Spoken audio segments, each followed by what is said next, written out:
Olá, está começando mais uma edição do programa Minuto Mamãe e Bebê e o nosso tema para a abertura é leite materno. Então eu trouxe duas especialistas no assunto, a Andressa da Vialac, que é enfermeira, a Sol também enfermeira e consultora de amamentação, e elas juntas vão nos ajudar a compreender tudo sobre esse assunto. Sol, vou começar falando com você. Quando você pega uma paciente que está com algum problema na mama, mama cheia de leite, com mastite, enfim, queria entender quando é necessário fazer essa indicação de ter uma bombinha para esse auxílio, para dar aquele alívio na mãe, para esvaziar a mama, enfim, para ter essa extração de leite. Quando que você indica? Quando eu vou atender, eu primeiro avalio essa mama. Né? Muitas das vezes que eu vou atender, muitas das mães fazem mastite por obstrução. Fazem mastite por obstrução por quê? Porque geralmente o leite, quando é muito gorduroso e essa mãe dá o mamar para o bebê e o bebê não esvazia essa mama e fica o acúmulo, vai acumulando, acaba fazendo obstrução, sim. Né? E aí o que a gente faz? Orienta-se massagear bem essa mama, tentar, eu sempre tento desobstruir o máximo que eu consigo, dreno bem. Eu sei bem. E aí sim é que no momento que eu não estou, se essa mãe achar necessidade de usar a extratora, é importante isso. E aí é que entra o profissional indicando quem são os distribuidores dessas bombinhas extratoras. Entendi. Porque a gente sabe, né, Andressa, que às vezes não há necessidade. Então, a mãe às vezes não tem nem leite, né, suficiente. Então, assim, a Sol falou sobre a massagem. Quem dera se a gente pudesse ter a Sol 24 horas por dia, mas a gente sabe que não é possível. Então a gente tem as bombinhas. A própria bombinha, ela faz uma massagem antes da extração, né? Isso, a gente tem modelos que fazem a massagem antes da extração. Então facilita, né? Já que não tem uma Sol junto, mas eu falo sempre assim, o profissional consultor de amamentação é importante, né? Ele vai avaliar que momento fazer, com que rotina no dia, se é para estimular, se é para tirar o excesso, né? E não simplesmente pegar a bombinha para ter do lado e colocar no seio a qualquer horário. Eu já vi até você falando nas suas postagens e redes sociais que é importante, mas também com o auxílio de um profissional, porque se não tiver, é lógico que tu também dá toda essa assistência, porque acontece que às vezes a gente pega a bombinha e não sabe nem por onde começar. Então assim, tu dá esse suporte também para explicar como é que funciona a massagem, a velocidade, enfim, toda essa questão. Isso. Toda a questão de, né, como amonta o equipamento, como que utiliza, como que higieniza, né, em que momento que precisa armazenar o leite, se pode doar leite, que às vezes elas não sabem quem pode doar leite, então tudo isso eu dou suporte. Só, a gente sabe que às vezes a gente quer resolver de qualquer maneira, aquela mama lotada, às vezes dá até febre, mas se tem algum problema acontecendo, a paciente, a puérpera, a lactante, ela tem que ser avaliada por um profissional. Então, assim, às vezes tem até uma pega incorreta ali, que a mãe não está colocando o bebê ali. E aí o que vai adiantar? Você tem a bombinha, mas tem o bebê que não pega direito. E aí, então, assim, a gente precisa aprender a colocar o bebê para mamar certinho. E essa ajuda tu dá para as tuas pacientes? Sim. Eu sempre digo assim, que o profissional ele tem que atender a paciente, mas visando o geral. Né? O primeiro passo é ensinar aquela mãe a se posicionar, a colocar o bebê numa posição a qual ele faça a pega correta, ensinar ela como ele fazer essa pega correta, partindo daí. Sim, né? Porque senão tu vai ter a bomba depois, vai ter feito a consultoria, mas não... O problema vai continuar. Exatamente. Né? E isso se trata com laser, porque várias vezes me mandam mensagem, eu queria marcar um laser. Não, gente, o laser sozinho não vai resolver nada. Claro. né? O laser, ele é muito eficaz, sim, se houver a correção da pega. Se não houver, não adianta. É a mesma coisa as bombinhas extratoras. Se a puérpera não for bem orientada, ela não vai saber fazer. E uma coisa que eu queria deixar, pontuar bem, assim, ó, a gente, eu acho que a Andressa também atende muitas pessoas que produzem muito pouco, né?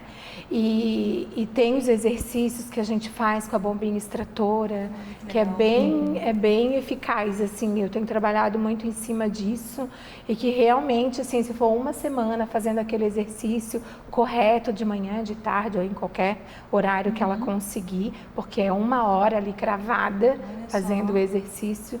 E que, lógico, né? Daí tem a boa alimentação, o descanso, a ingesta hídrica. Que também tem, né? Exatamente, os chazinhos que eu tenho indicado bastante, que estão dando uns resultados bem positivos. Assim. Bacana.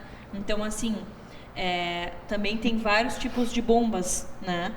Então, cada pessoa, tu indica uma bomba diferente, depende da situação, do momento que aquela mãe está vivendo, aquela lactante está vivendo?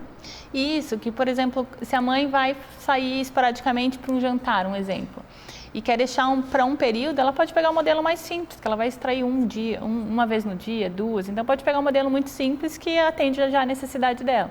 Agora, é aquela mãe que vai ficar a semana inteira fazendo aquela extração, aquela rotina para aumentar a produção, aí já precisa ser um modelo mais... ou duplo, né, que a gente recomenda sempre, que acaba sendo mais rápido, ou então com massagem, né, massagem e duplo. Tem as duas opções, simples ou duplo. Que bacana. Então, deixa eu ver se eu entendi. Se aquela mãe tem pouco leite, ela pode estimular a produção de leite com uma bombinha. Uhum. Porque muitas das vezes o bebê, ele se irrita, vai pra mama, a mama não tem pouco leite, então ele não quer ficar ali Aí ele vai sugar ali os minutos que ele acha volume. A partir do momento que ele começa a ter que fazer mais força do que ele consegue extrair, aí ele começa a brigar com a mãe. Então, aí eu sempre oriento, coloca na outra mama. A gente tenta estimular o máximo possível com o bebê, mas esse bebê não vai ficar lá numa mama 30, 40 minutos mamando se a produção é bem baixa, não vai. Ele vai se irritar. E aí a gente orienta essa mãe a fazer os exercícios com as bombinhas extratoras. Nossa, é bem eficaz. Que interessante. Obviamente não foi meu caso, porque eu tinha leite saindo por todos os lados, mas a gente vê muitas mães assim, e o que acontece? Desmame por isso. Sim. Porque a criança se incomoda, se estressa e briga com o peito. Daí eu vejo as mães falando assim, meu bebê não quis mais pegar o peito. Lógico, não tinha produção de leite, não tinha um treinamento ali. Tudo a gente pode ir treinando. Por isso que eu sempre trago aqui profissionais qualificadas para nos dar essas dicas e essas informações que a gente não tem. Então, a Sol trabalha direto na maternidade com as mães, vê mãe com pouco leite, com muito leite, com bico de todos os tipos. A Andressa também trabalha lá com as bombinhas, então sabe indicar qual a bombinha certa para cada mãe, para cada situação. E é isso que a gente faz aqui, a gente junta essas profissionais para levar informação de qualidade para você. Meninas, obrigada por todas essas informações, por todas essas dicas. Eu sempre falo, se eu tivesse conhecido todas vocês antes de ficar grávida, meu pós-parto teria sido muito mais fácil, mas graças a Deus eu fui encontrando umas no meio que foram me ajudando. Então, assim, obrigada mesmo. E se ficou qualquer dúvida, vocês já sabem, entra lá no Instagram do Minuto Mamãe Bebê, conversa comigo. Eu encaminho para a Sol, encaminho para a Andressa da Via Lac e elas vão dar esse suporte para você. Então, obrigada e até o próximo encontro. Obrigada, até o próximo.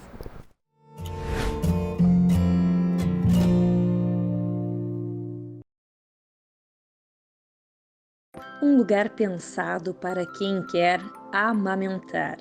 Aberto 24 horas por dia e equipado com produtos para auxiliar as lactantes em um momento tão único que é a amamentação. Aqui você encontra, além de uma mãe e enfermeira que entende muito do assunto, bombas extratoras de leite, potinhos e saquinhos para armazenamento, rosquinhas, tipóias, absorventes, adesivos cicatrizantes, chás, extratos, amor e afeto. Trabalhamos com venda e locação de bombas. Enviamos os nossos produtos para todo o Brasil. Conheça nosso site e nos acompanhe nas redes sociais. Via LAC, Universo da Amamentação.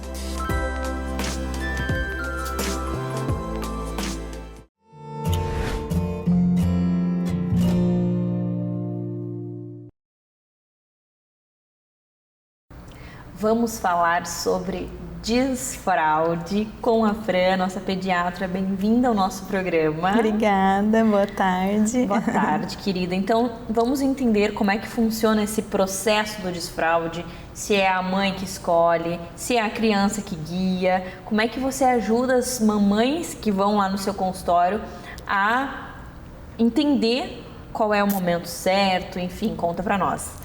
Então, Mari, na verdade eu nem deixo elas me chegarem falando que querem chegar a desfraudar os filhos, Já né? vai antes orientando. Na consulta ali próxima dos 2 anos, geralmente eu já falo, vamos falar de desfraude. Por quê?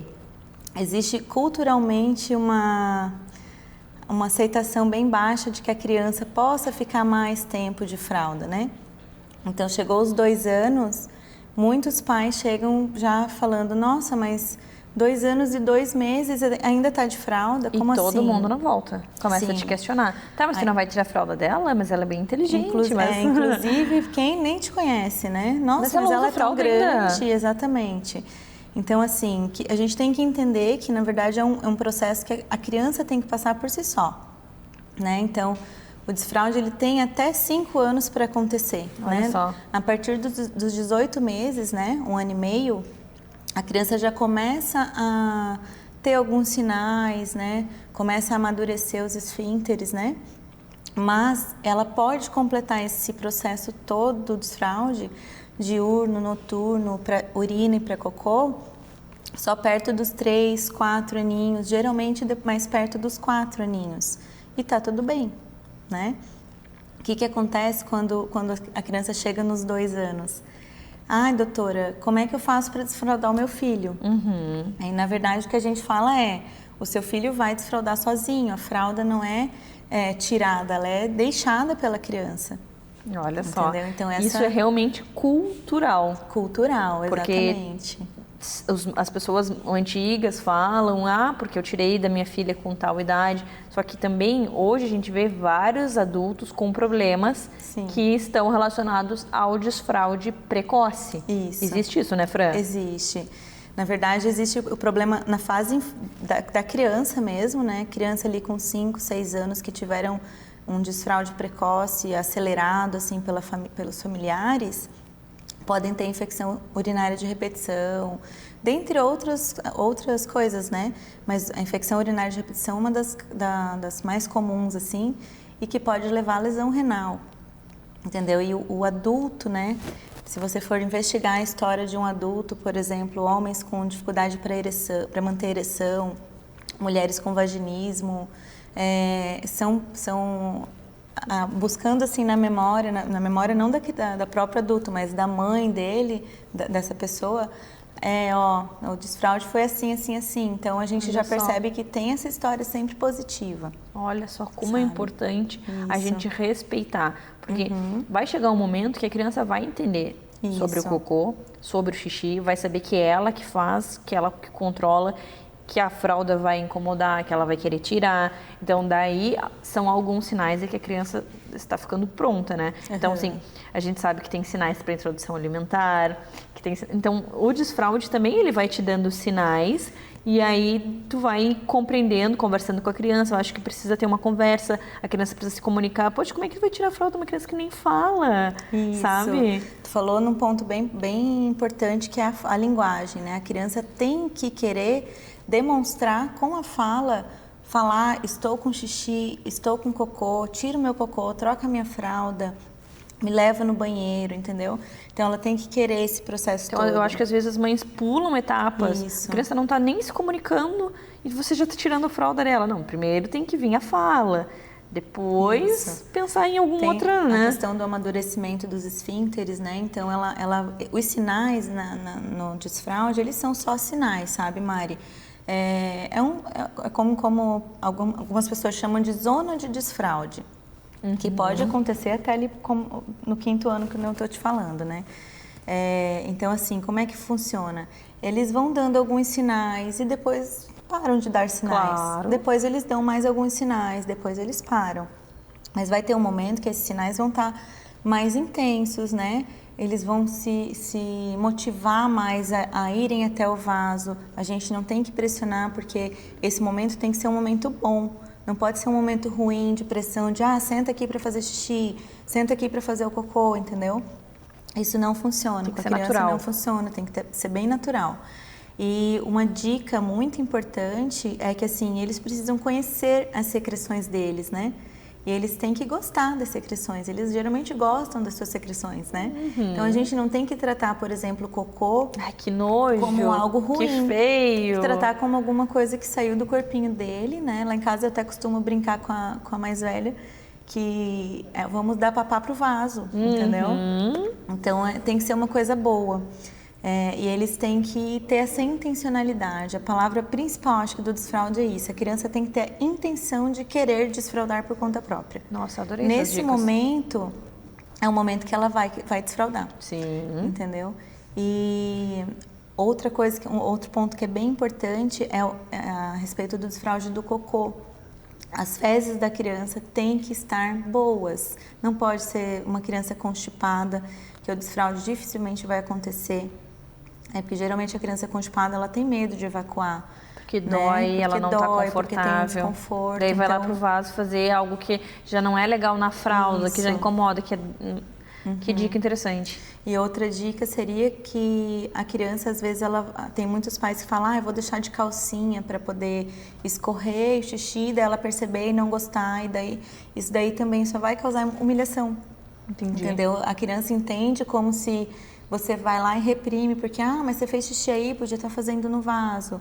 Não funciona assim com a criança, né? Quando acontecer escape, porque o escape vai acontecer no período do desfraude, né?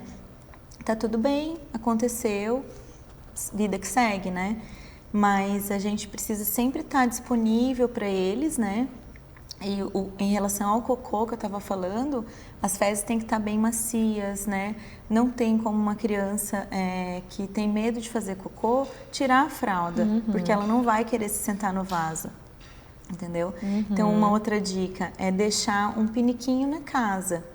Sem ficar, apresenta para a criança, né? Mostra para que é, mas deixa ele ali. Pode deixar na sala, pode deixar no banheiro, no quarto. Ela tem que saber que tem ali. Quando ela quiser, ela vai utilizar. Mas às vezes ela vai só sentar e brincar e também dá tudo bem, né? Entendi.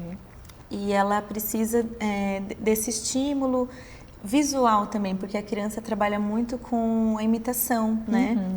Então, assim, eu até no consultório é chato falar, porque a gente tem que falar de uma exposição, né? Sim. Você tem que se mostrar para o seu filho fazendo xixi, fazendo cocô. Então, eles têm que ver sair o xixi e o cocô. Sim, eles querem ver, Entendeu? né? Eles Como é que querem é. ver, e é legal mostrar. Porque é isso que vai fazer com que eles queiram fazer também, que eles compreendam como é que acontece e que a mãe faz, o pai faz, você também pode fazer, né? E uma coisa que dá para começar também, porque o que acontece com uma criança com fralda, né? Ela faz xixi, faz cocô, a gente deita ela no trocador, pega a fralda, tira, bota ali embaixo do bumbum, né? Para poder limpar e daí já bota outra fralda. Então ela nem conhece o que é xixi e o que é cocô. Verdade. Entendeu? Então, nesse momento, pega a fralda e abre. Mostra, aqui você fez cocô, olha só a cor dele. Entendeu? Então, a gente tem que mostrar essas coisas para a criança. Nossa, Para ela adorei. poder ter o interesse, né? Quanta dica boa. Tenho certeza que agora as mamães que vão passar por esse momento já sabem como abordar e como tem que ser no tempo da criança. Fran, obrigada por dividir conosco tantas informações preciosas sobre o desfraude. Muito obrigada também.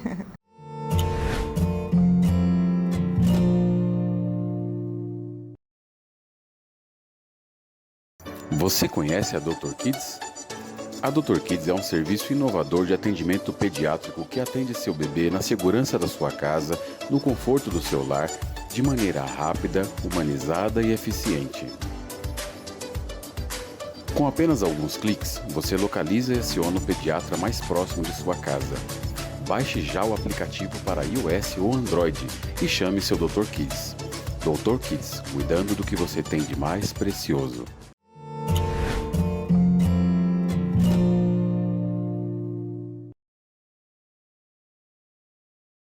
Agora a gente vai falar sobre pilates durante a gestação. Com certeza as gravidinhas escutam, né, Ari? Bem-vinda ao nosso programa. Obrigada. Falar sobre faça pilates durante a gestação. E por que é tão indicado o pilates na gestação? Conta pra nós. Então, o Pilates é uma das atividades físicas mais indicadas por respeitar o desenvolvimento, a mudança do corpo da mulher na gestação, que são muitas alterações que acontecem nesses 9, 10 meses de gestação. Então, por isso que a gente vê, todo obstetra indica, se tu puderes, faz pilates, que vai te ajudar muito, principalmente para a mulher que quer um parto normal, porque ajuda a trabalhar toda aquela parte. Conta para nós. Isso, então, no trabalho, no Pilates para as gestantes, a gente trabalha muito essa questão da respiração, do trabalho do assoalho pélvico, para ter mais mobilidade no momento do parto. E tanto as gestantes que optam também pela cesárea precisa do trabalho, da atividade física para ter uma recuperação mais rápida, o fortalecimento da musculatura, ter uma resposta mais rápida depois que o bebezinho nascer. Eu falo assim que também a gente ter um pouco de controle do nosso corpo. Daí na hora, faz força, não sei nem como é que faz força, como é que faz força, como é que é. Então assim, quando tu mexe o teu corpo, quando tu te exercita, quando tu sente isso te dá segurança para tudo, para fazer uma caminhada. Tu imagina para dar luz para um bebê. Então com certeza, treinando lá contigo, semana a semana, mês após mês, quando chega lá na hora, parece que a mulher ela já tem mais segurança de si, ela já se conhece mais, ela chega mais empoderada, que é como todo mundo fala, né, pra gente se sentir. Sim, então isso é extremamente importante, porque daí a gente faz todo esse trabalho de conhecer o corpo e saber como que tudo vai acontecer, a gente não sabe, né? Porque não tem como prever. Tem algo que a gente não consegue prever o parto, né? Com certeza. Mas tu já está um pouquinho mais ciente do que você pode fazer para amenizar um pouquinho das dores no momento do parto, a maneira que você vai proceder esse momento, o que não deve fazer também. Exatamente, tem essa parte também, né? O que atrapalha. Isso, que pode fazer com que o parto demore mais. Olha só que interessante. Tem algumas coisinhas que a gente pode ter o controle. Sim, e dicas, né, que serão super úteis. Outra coisa, a gente sabe que quando a gestante está ali no final, principalmente da gestação, inchaço, problema de circulação, então tudo isso atrapalha. Com a pessoa em movimento, se exercitando, se mexendo, eu acho que fica muito mais fácil, né? Chega lá no final, principalmente eu vejo as mulheres que vão ganhar bebê no verão, que não entra mais chinelinho nenhum, que não calçado, e dói, a gente sabe que dói. Pesa, né?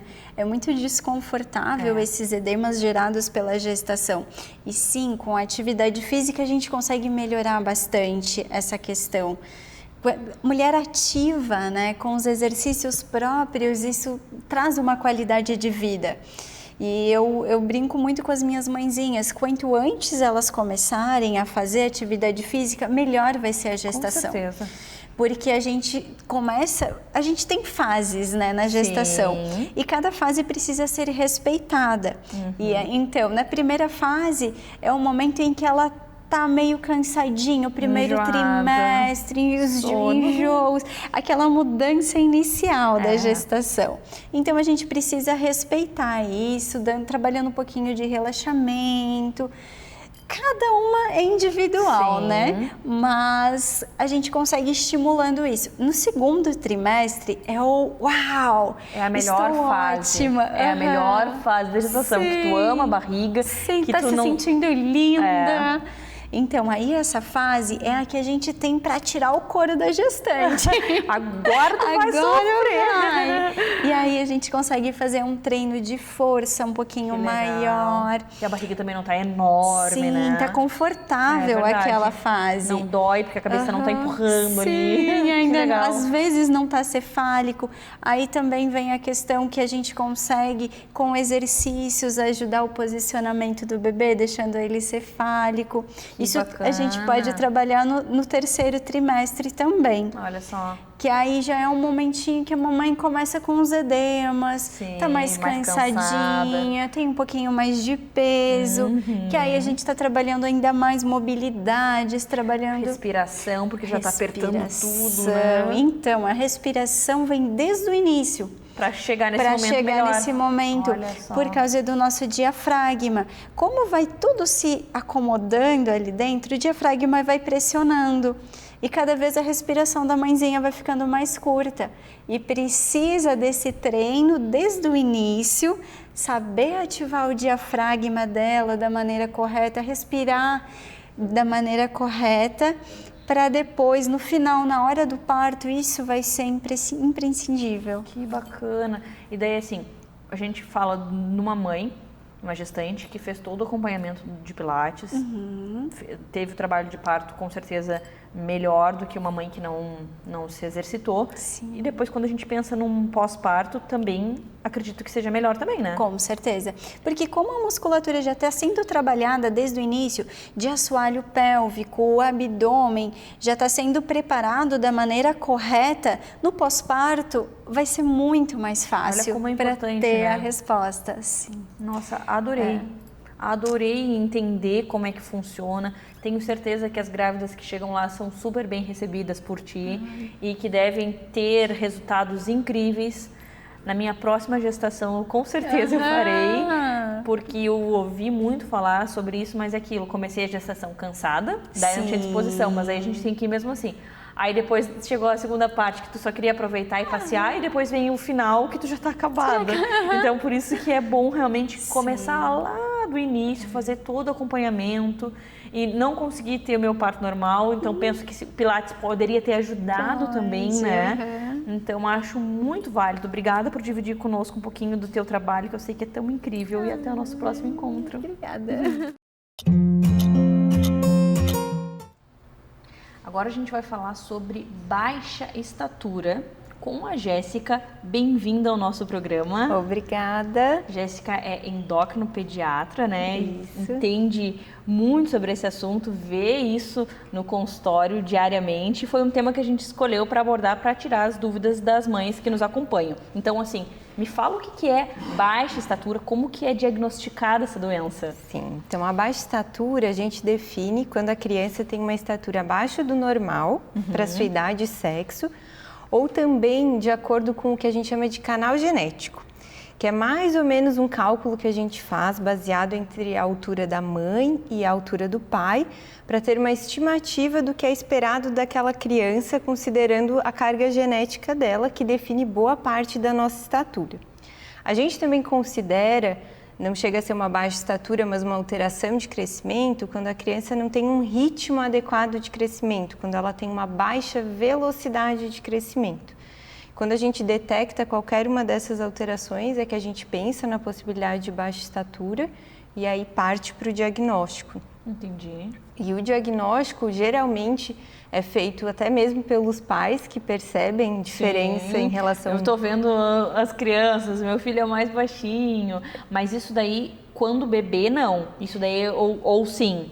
Na verdade, quando o bebê, o crescimento do bebê ele é determinado muito mais pelos fatores intraútero, pela alimentação nesse primeiro ano e menos pelos fatores genéticos. Entendi. Mesmo. Geralmente, depois dos 2 anos é que a gente vê o bebê seguindo o canal familiar. Tá. E aí, depois dos 2 anos é que realmente a gente começa a pensar em algum distúrbio, alguma alteração que possa ter causado a baixa estatura. Entendi. E aí a gente percebe que a criança é mais baixa do que os colegas, mais baixa do que foram os irmãos.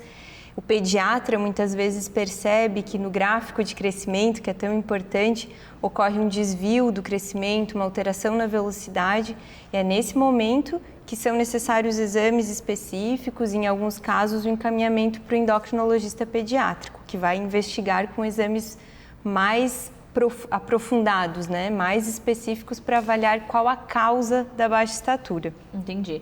E daí, assim, antes da gente trocar a pergunta, só para eu entender, geneticamente, se os dois pais são altos, a criança pode ser baixinha, ela pode se enquadrar? Pode.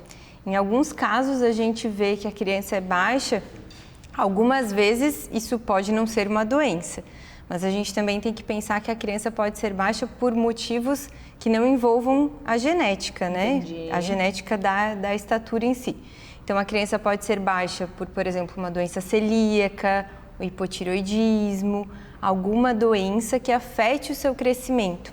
Porque, na verdade, qualquer doença crônica que a criança tenha, não só as doenças hormonais, acabam comprometendo essa velocidade de crescimento. Entendi. E podem gerar uma baixa estatura. Claro. Então, não está só relacionado com a genética. Minha mãe e meu pai são altos, eu vou ser alto.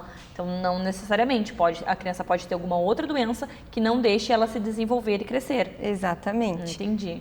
Então, feito esse diagnóstico, o que vem pela frente? Quais são os tratamentos? Quando que é indicado o hormônio do crescimento? Então, o primeiro passo do diagnóstico, então, é muitas vezes feito pelo próprio pediatra geral, que é justamente descartar essas doenças que podem atrapalhar o crescimento. Uhum. Doença celíaca, o hipotireoidismo, insuficiência renal. Então, a gente solicita uma gama de exames para descartar que as causas da baixa estatura sejam outras doenças. Se as outras doenças forem descartadas e houver a suspeita da deficiência do hormônio de crescimento, e algumas vezes de outras síndromes genéticas, ou, por exemplo, crianças que nasceram pequenas para a idade gestacional, os PIGs, nesses casos, quando a gente percebe que ocorre a baixa estatura e que tem benefício o uso do hormônio de crescimento, é que vai ter essa indicação para realmente voltar o crescimento para um ritmo normal, para uma estatura mais perto do normal com o tratamento. A gente sabe que o leite materno, ele tem o hormônio do crescimento, então como é importante a amamentação também para o desenvolvimento das crianças, né? Isso, na verdade, o leite materno, ele tem uma importância muito grande nesses primeiros 2 anos, principalmente, que é o período em que o crescimento da criança está muito ligado aos fatores nutricionais. Então, uma criança que foi amamentada, que não tem nenhuma alergia alimentar, que não tem nenhum outro fator que atrapalhe, ela bem nutrida, com fatores ambientais adequados, que não teve nenhum tipo de infecção, ela deve ter um crescimento normal. Nessa primeira fase, os fatores hormonais até influenciam menos do que os fatores nutricionais e ambientais. Olha só que importante, né? Bom, e aí falando em baixa estatura, o que você acha importante da gente frisar e conversar com as mães, assim, porque tem o diagnóstico, o que tem, porque eu acho que qualquer doença as mães ficam nervosas. Sim. Então, o que você vê assim com crianças que você já tratou? Como é que é o resultado, a resposta? Sim. Então, um fator muito importante é manter o acompanhamento pediátrico regular, porque é só quando o pediatra, principalmente, detecta algum desvio na curva de crescimento e a gente tem um encaminhamento precoce para o endocrinologista pediátrico, nesses casos que o tratamento ocorre de forma precoce, a gente tem resultados muito melhores. Tudo, né? Exatamente. Tudo que a gente começa cedo, o resultado vem cedo também, né? Então, a gente percebe que nas crianças que foram acompanhadas, que mantiveram acompanhamento regular com o pediatra, ou algumas que os próprios pais perceberam que a criança não estava crescendo, não estava trocando o número de calçado, de roupas, como era esperado. Se eles procurarem atendimento de forma precoce com o pediatra ou endócrino pediatra, a gente pode investigar melhor, começar o tratamento precoce se houver indicação, e a gente sabe que nesses casos a chance da criança voltar para o canal de crescimento dela é muito grande. Em algumas a gente consegue inclusive atingir a estatura alvo, aquela estatura que a gente calculava que ela atingiria pelo fator genético. Nossa, adorei. Então, assim, esses sinais de alerta que tu deu é muito importante, porque a mãe tá ali, tá vendo tudo, e a gente tem que tomar cuidado. A dica que eu sempre dou, achou qualquer coisa que não tá certo, algo diferente, procure um profissional, porque o profissional estudou para isso. Então, ele que vai saber guiar a gente para chegar nesses resultados que a gente tanto almeja. Se tem alguma coisa que não está certa, quanto antes a gente vê, melhor para colocar no caminho certo, né? Exatamente. Adorei, obrigada por todas essas informações. Tenho certeza que agora as mamães vão ficar mais atentas ao calçado, às medidas certinhas, questionar também com o pediatra se está tudo certo, né? Adorei, espero que tenha ajudado você a entender um pouquinho mais sobre esse assunto. Querida, até o nosso próximo encontro. Até, muito obrigada. Agora nós vamos falar sobre fimose, um assunto bastante polêmico, Sim. que gera muitas dúvidas, né, doutora? Muitas. A Bianca é cirurgia pediátrica. Isso. Bem-vinda ao nosso Obrigada. programa. Então você vai nos ajudar a entender um pouquinho sobre fimose. Isso. Então vamos começar. O que é fimose? Fimose, ela, por definição, quando a gente lê, estuda nos livros, é a capacidade de você não expor a glande. Então, você não consegue retrair aquela pele que cobre o que todo mundo chama popularmente de cabecinha do pênis, né? Você não consegue expor. Então, quando a criança nasce, grande parte dos bebês, eles têm essa fimose, né? O que é o que a gente chama de fimose fisiológica. Então eles nascem assim, e daí Nascem ok. assim, exatamente. Na verdade, uma minoria dos bebês já nascem conseguindo expor a glande, né? A grande parte nasce com fimose, isso não é motivo de preocupação. Então, fimose é quando você não consegue expor a glande. E daí quando que isso vai ser diagnosticado? Quando que já não passa mais a ser ok fisiológico? As crianças, quando elas nascem, elas têm um acompanhamento com o pediatra no consultório, né? E já com o pediatra, isso já é um assunto muito debatido. Quando essa criança ela sai do desfraude, né, largou as fraldas, é o momento da gente começar a pensar em resolver essa fimose. Porque o que se sabe é que em torno dos 5 anos de idade, 90% dos meninos vão conseguir retrair, puxar essa pele para baixo e vão conseguir expor essa glande. Então, depois do desfraude, a gente vai fazendo acompanhamento até em torno dos 5 anos de idade para ver se expõe ou não expõe. E assim, algo que eu vejo as mães falando também, quando é pequenininho, já usando fralda, depois até os 2 anos, nessa fase, a mãe ela deve estimular, a mãe tem que ficar baixando a pelezinha para olhar, até para fazer a higiene ou não? Não, o que é recomendado nas crianças pequenas, quando a gente não está pensando ainda em pomada, em tratar fimose, nada disso, é orientação, é higiene. Então, vai lavar no banho, não tem que fazer essa tração para baixo, esse movimento, não é a hora ainda. Entendi. Então, é abaixar a pele até onde ela vai. Se não vai, não força, não limpa, faça nada. Limpa onde dá ali. Exatamente, lava com a água, com sabão normalmente, simples, nada demais. E vida que segue até passar o desfraude, até chegar em torno dos 5 anos de idade, para aí sim ter uma outra reavaliação e a gente ver o que a gente vai fazer a partir daí. Entendi. Então, até os 5 anos é normal. A gente espera que automaticamente o corpo responda e essa pele desça normalmente. Exato. Se chegou nos 5 anos e aí sim a pele não desce, fica fechada, não consegue enxergar a parte superior do pênis, aí sim tem que procurar um atendimento diferenciado para ver algum tipo de tratamento para fazer com que a pele desça. Exatamente. A sequência é essa. Tá, e aí como é que é esse tratamento? Pomada primeiro? Isso, assim, a princípio, se a criança está urinando bem, não tem nenhuma outra malformação do trato urinário, nada que justifique a gente antecipar essa sequência que eu falei, a gente vai seguir com a higiene e vai tentar a pomada primeiro, né? É um tratamento tópico que a gente faz o uso da pomada inicialmente por 60 dias. Aí sim, nessa hora, a gente orienta a mãe a passar. Aí a gente orienta no consultório como a gente quer que ela faça, para ter um resultado mais satisfatório. E depois disso ela volta para a gente ver como é que ficou. Daí são 60 dias com esse tratamento. Exatamente. Daí em consultório assim, você vê bastante resultado bom. Sim. A pomada ela tem um índice de sucesso muito bom. Então, se é uma criança que está urinando bem, não tem uma indicação de você antecipar a cirurgia, você consegue acompanhar e fazer isso de uma maneira mais de uma maneira eletiva. Isso não é uma urgência. Claro.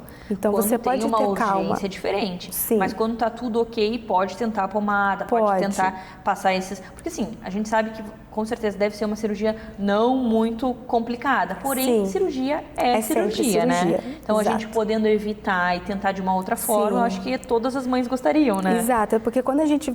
quando tem muita mãe que vai para a internet procurar, né, sobre o assunto. Que é um perigo, né? E você acaba vendo de tudo.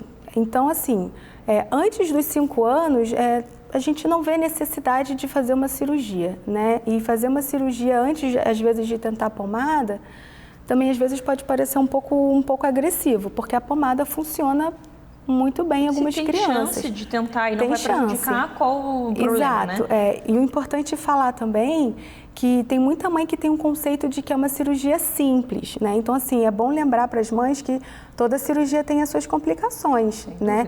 Então, é uma anestesia geral. A gente não opera a fimose em crianças igual os urologistas operam a fimose dos adultos, né? Então, tem uma diferença muito grande aí. Você tem que individualizar. A criança, ela não é um adulto pequeno, né? Então, tem as suas particularidades. Então, a anestesia, por exemplo, é uma anestesia geral que a gente faz. Então, tem todo um trauma para a criança que vai ficar em jejum, que vai para o hospital. Então, a criança, ela precisa, deveria, né, entender todo esse momento de que ela vai para um hospital fazer uma cirurgia. Então, só aí, quando você mexe com o psicológico de uma criança, você já não pode falar que é algo simples, né? Exatamente. Fora que vai ser uma cirurgia, vai ser uma anestesia geral. Tem toda a questão estética depois no pós-operatório. Com certeza. Então, isso tudo tem que ser muito bem conversado e muito bem explicado. Não é uma coisa simples, não é uma consulta que dura 5, 10 minutos. Então, não precisamos ter pressa, mas também não é legal que deixe para mais tarde, por exemplo, na adolescência, né? Porque às vezes o pós-operatório pode ser um pouco mais complicado. Então, é indicado fazer na infância ainda. Por conta da sexualidade e tudo mais. Então, na internet a gente encontra de tudo, mas se fosse perguntar, Bianca, qual é uma idade boa, talvez, para a gente resolver isso? Ali dos 6 até ali uns 9, 10. Não que depois seja contraindicado, mas é que esse é um período que seria melhor, digamos melhor assim, idade por todas essas até questões. para eles entenderem, exatamente, para participar do processo. Não está ainda no processo de sexualidade também, então é a idade ali ideal para fazer a cirurgia. Exatamente, não temos uma pressa, né? Temos um tempo bastante longo para a gente resolver, mas seria ideal que antes da adolescência, da vida sexual, ele já tenha isso resolvido. Nossa, adorei entender mais sobre esse assunto, porque realmente, como você diz, tem muita coisa na internet. Sim. E por isso que hoje a gente está aqui para mostrar para as pessoas informação de verdade, informação vinda de profissionais que vivem essas experiências e que sabem realmente o que estão falando. Muito obrigada por dividir conosco tanto conhecimento. Obrigada e a até você. o nosso próximo encontro. Obrigada pelo convite. Até a próxima. Hoje eu vou contar, revelar para você que nos assiste, que vem acompanhando ao longo das edições As Delícias da Bem Leve, o que acontece lá dentro daquela cozinha com as mãos da nossa maravilhosa Josi.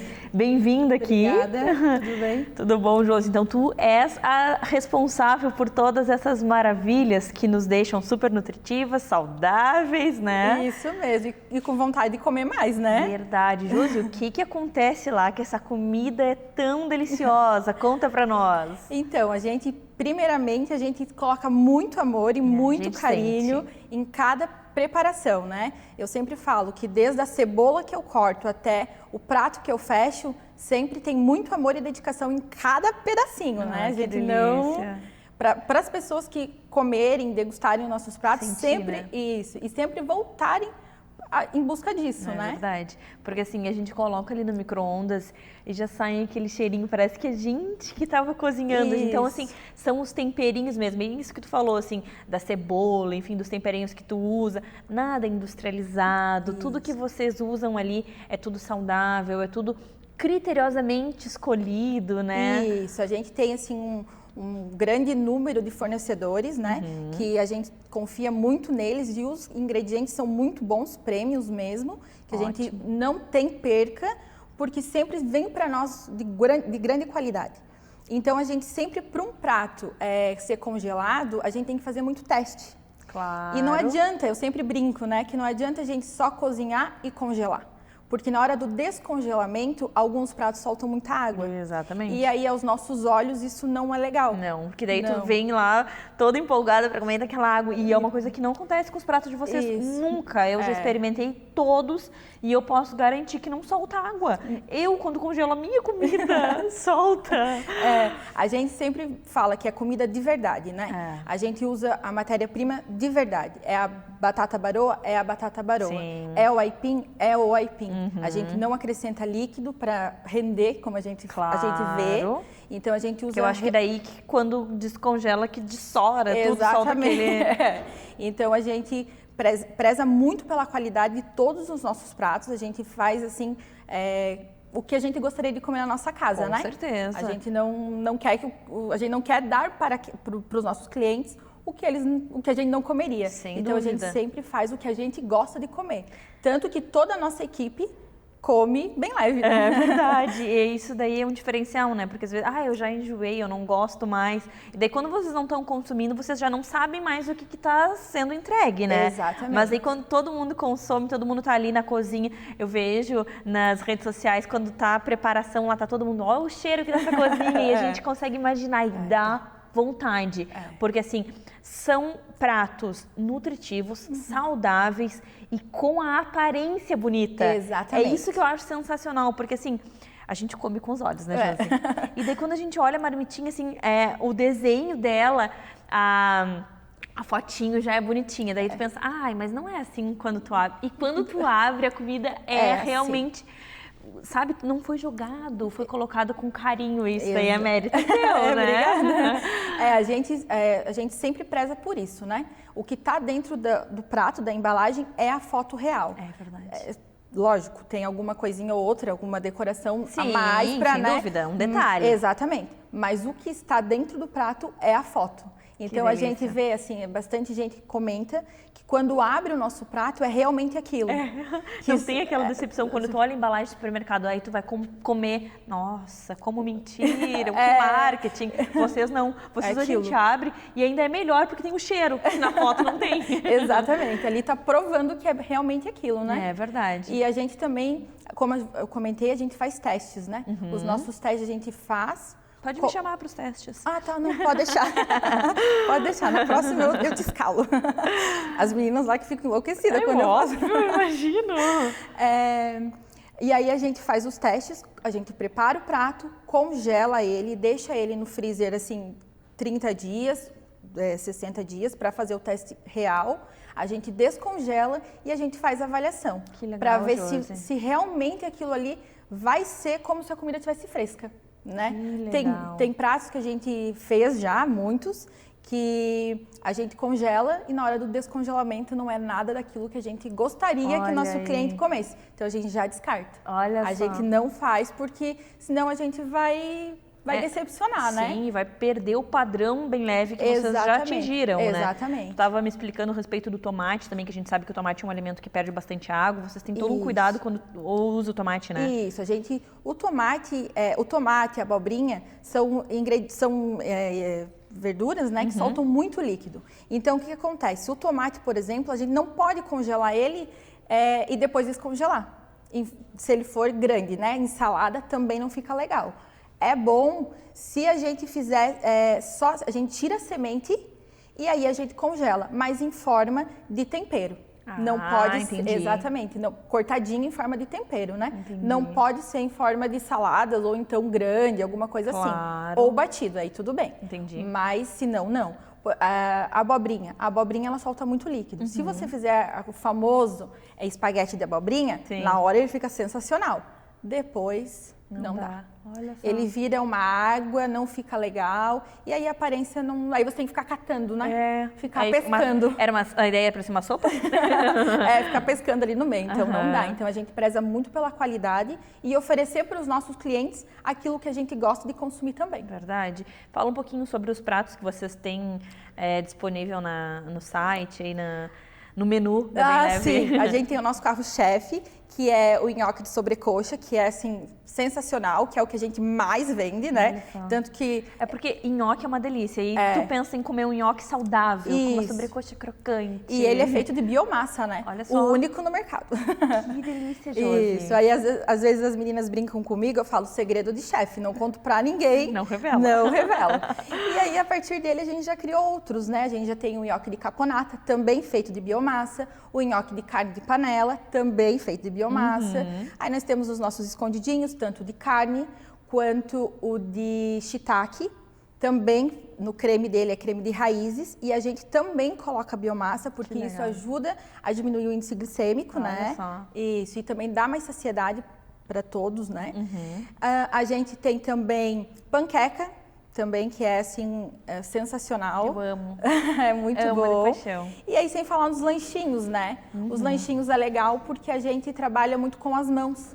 E eu gosto muito de trabalhar com as mãos. Não que eu não trabalhe nos outros, né? Mas nos lanchinhos em especial eu gosto muito, porque aí toda a minha energia aqui de amor, carinho e, enfim, vai tudo para aquilo ali. Ai, quando a gente come aquela coxinha, a gente sente... eu tenho um abraço, então, eu acho. É o meu amor em forma de comida, delícia, né? Josi. Agora eu entendo. Por isso que eu queria falar contigo, porque eu sabia que existia uma magia em volta dessas comidas maravilhosas. Isso aí é amor, é dedicação, é carinho, estudo, né? Isso, Eu sou formada já, né? Eu estou na Bem Leve já há 8 anos. Mas todo ano eu faço um curso, né? Porque a gente sempre precisa estar se aprimorando. Com certeza. Porque a gastronomia em si, ela sempre está mudando. Sim, vem novidades. E misturas diferentes. Isso. E é isso que quem gosta de comer, quem está procurando uma alimentação saudável, procura. Exatamente. E vocês estão sempre oferecendo coisas diferentes, né? A gente sempre... Parabéns, Josi. Obrigada. Amei, assim, poder conversar contigo, poder mostrar para quem nos assiste, nos acompanha e quem gosta das comidinhas da Bem Leve, de onde vêm todas essas delícias. Parabéns por todo o empenho, por essas delícias e por cuidar de todos nós que amamos comer Bem Leve. Obrigada. Até o nosso próximo encontro. Até mais.